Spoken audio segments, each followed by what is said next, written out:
सबसे पहले हम लोग ब्राउज़र खोल लेंगे, क्रोम या गूगल जो भी है। ये मैं डेस्कटॉप में बता रहा हूँ कैसे करना है। अगर इसी को मोबाइल में करना है तो मोबाइल में भी जो गूगल ब्राउज़र है उसमें खोल करके हम लोग ये डोमेन में लिखेंगे Guru Nanak school exams .in। Guru Nanak, ये स्पेलिंग मिस्टेक हो गया था इसीलिए नहीं खुला है। Guru Nanak school exams .in। अब ये जैसे ही खुल जाता है ये साइट, इसमें आप लोगों का यूजर नेम और पासवर्ड दोनों ही बना हुआ है, इसलिए ये साइन अप और ये टीचर्स सेक्शन में जाने का जरूरत नहीं है, सीधा हम साइन इन में जाते हैं। अब साइन इन में जाने के बाद हम सबसे पहले डेमो देखेंगे टीचर्स पैनल का। तो टीचर्स पैनल में जा करके सबसे पहले अपना यूजर नेम और पासवर्ड हम एंटर करते हैं और उसके बाद हम साइन इन कर देते हैं। अब ये डैशबोर्ड खुल गया है टीचर्स पैनल का।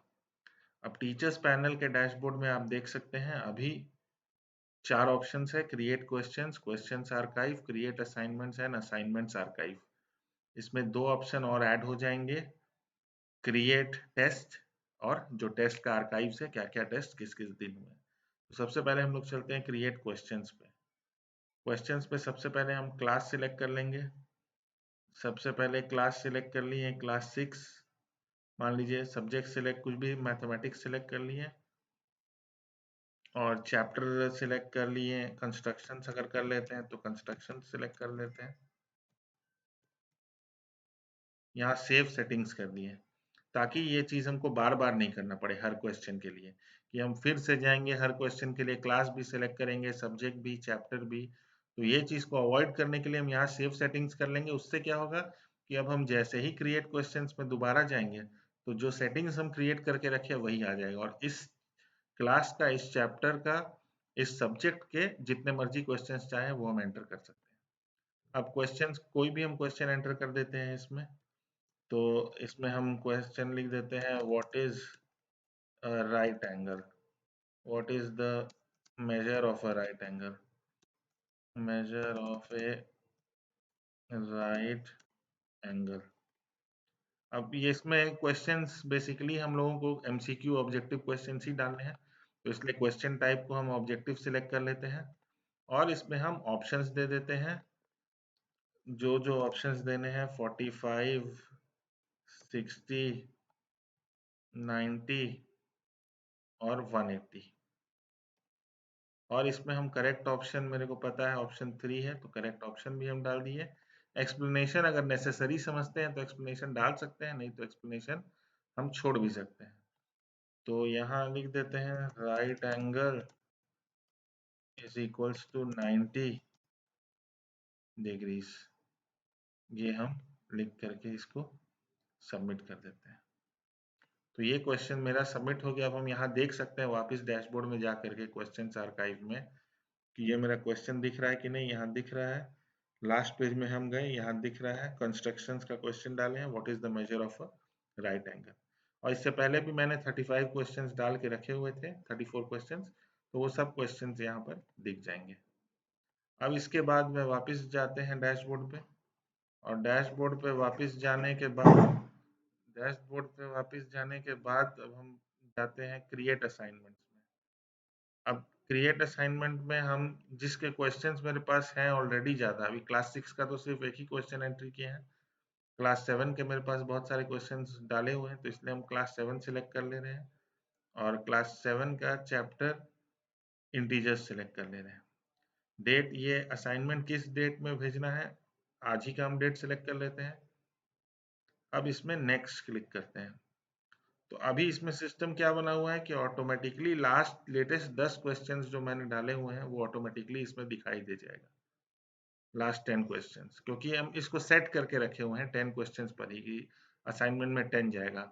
आने वाले टाइम पे यहाँ हम ऑप्शन एक डाल देंगे कि आपको कितने क्वेश्चंस आपको भेजने हैं, तो ऑटोमेटिकली यहाँ जितने नंबर ऑफ क्वेश्चंस डालेंगे उतने क्वेश्चन सेलेक्ट हो जाएंगे उस असाइनमेंट के लिए। अब इसके बाद हम फाइनली इसको सेंड असाइनमेंट कर देते हैं।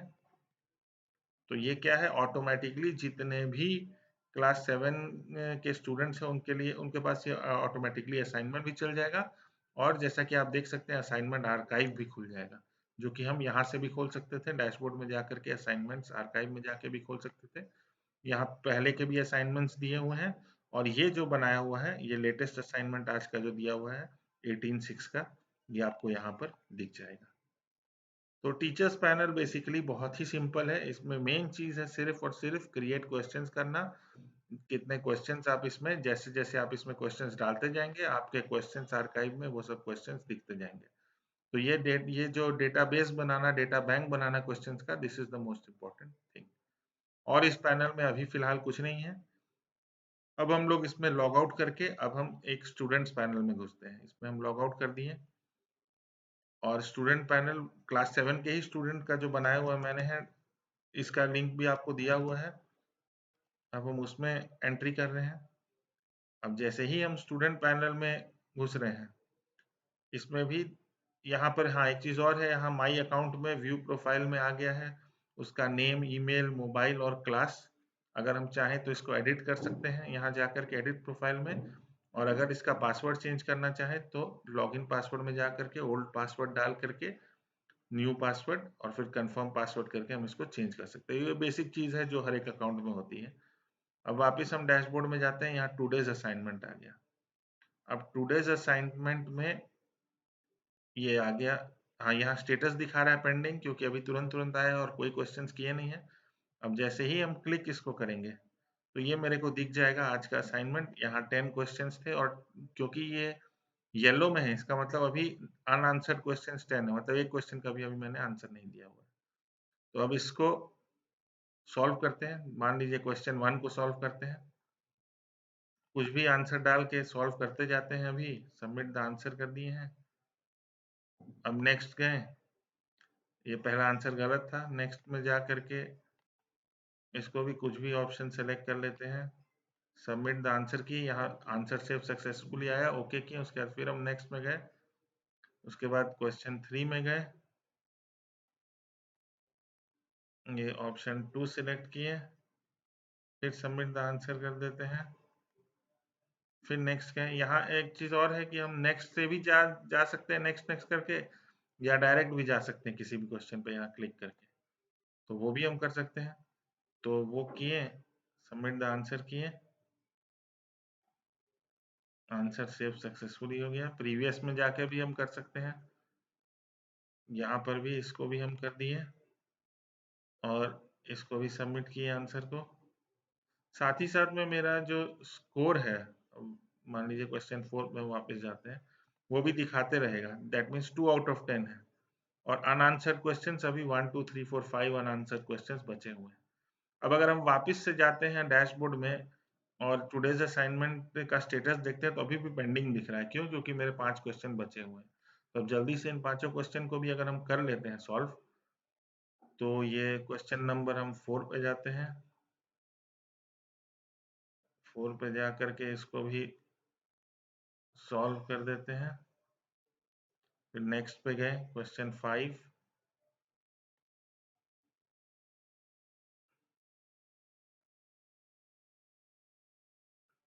फिर नेक्स्ट पे गए, क्वेश्चन 6, इसका ऑप्शन 4 सिलेक्ट कर देते हैं, सबमिट आंसर। क्वेश्चन नंबर 6 का सबमिट आंसर किए। अब हम नेक्स्ट में गए, क्वेश्चन 7, इसको भी सॉल्व किए।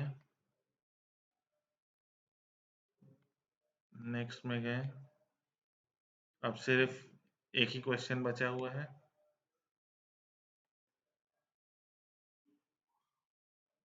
और ये सबमिट करने के बाद ये देखिए ऑप्शंस आ जा रहा है, congratulations on completing your assignment, क्योंकि ये लास्ट क्वेश्चन था और ये क्वेश्चन करते ही असाइनमेंट जो है वो कंप्लीट हो गया है। अब इसमें हम नेक्स्ट में जाते हैं, तो ऑटोमेटिकली अब अनआंसर्ड क्वेश्चन 0 है, और हम देख सकते हैं किसी भी क्वेश्चन में जा करके कि करेक्ट आंसर क्या था और मेरा आंसर क्या है। जैसे क्वेश्चन 1 मेरा गलत था, तो मैं क्वेश्चन 1 में जा करके देखा हूँ कि करेक्ट ऑप्शन 3 था, लेकिन मैंने ऑप्शन 1 डाला हुआ था। तो ये यहाँ से और एक्सप्लेनेशन भी आ गया है कि क्यों, कैसे ये आंसर सही था। तो अब इस तरह से ये पूरा असाइनमेंट जो है वो सॉल्व हो गया। अब अगर हम वापस जाते हैं डैशबोर्ड में और वापस टुडेज़ असाइनमेंट में जाकर के देखते हैं, तो ये स्टेटस कंप्लीट हो गया है। उसके अलावा अगर हम फिर से डैशबोर्ड में जा करके अटेंडेंस में जा करके देखते हैं, तो आज का इसमें डैशबोर्ड में जा करके प्रीवियस असाइनमेंट्स अगर हम देखते हैं,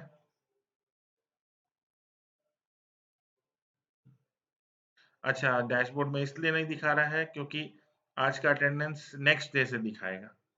मतलब अभी यहाँ प्रीवियस असाइनमेंट्स में वो तो टुडेज असाइनमेंट ही है, इसलिए ये इसमें भी नहीं दिख रहा है। प्रीवियस असाइनमेंट में आज से पहले के जितने असाइनमेंट हैं वो प्रीवियस असाइनमेंट में दिखेंगे, और आज का दिया हुआ असाइनमेंट वो टुडेज असाइनमेंट में दिखेगा। और जो अटेंडेंस भी है वो अभी आज से पहले के सब अटेंडेंस दिखेंगे। आज का अटेंडेंस जैसे ही डे ओवर हो जाएगा वैसे ही आज का अटेंडेंस दिखेगा इसमें। तो ये पैनल भी बहुत सिंपल है। अब इसमें यही है कि जो असाइनमेंट की जगह पे जब हम लोग एग्जाम सेट करेंगे, तो यहाँ पर यही फ़र्क पड़ेगा कि यहाँ टाइमर सेट हो जाएगा और उसी समय पे टाइमर काउंट होते हुए जितना भी टाइम रहेगा एग्ज़ाम का, उसके बाद ये पैनल ऑटोमैटिकली क्लोज़ हो जाएगा और बाद में स्टूडेंट्स अपना रिज़ल्ट भी इसमें व्यू कर सकते हैं। तो ये स्टूडेंट्स पैनल भी बहुत सिंपल है। तो बस अभी के लिए इतना ही है, और इस सॉफ्टवेयर में और जैसे-जैसे अपडेट्स होंगे तो उसमें और वीडियो मैं इसमें शेयर कर दूँगा। So thank you everybody.